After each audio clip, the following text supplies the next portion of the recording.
Mig og Vilde, vi skulle lave et sketchshow. Sketchshowet er et hyldest til Jeppe Fjeldsted. Jeppe Fjeldsted har lavet en række sjove sketchshows igennem årene. Hans YouTube-bror er Jeppe110492. Så mig og Vilde, vi begyndte at skrive.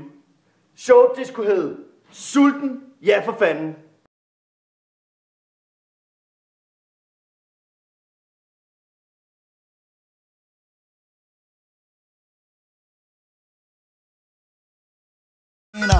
Køb bananer, køb bananer.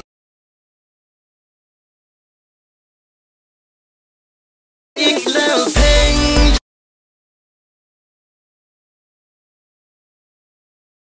I'm a Barbie girl in the Barbie world.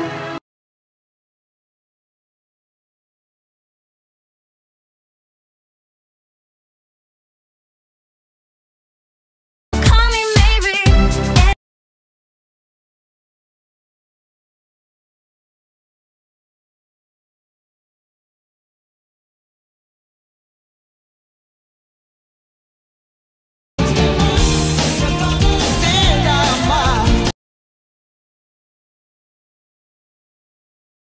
Til julevalg, til jul.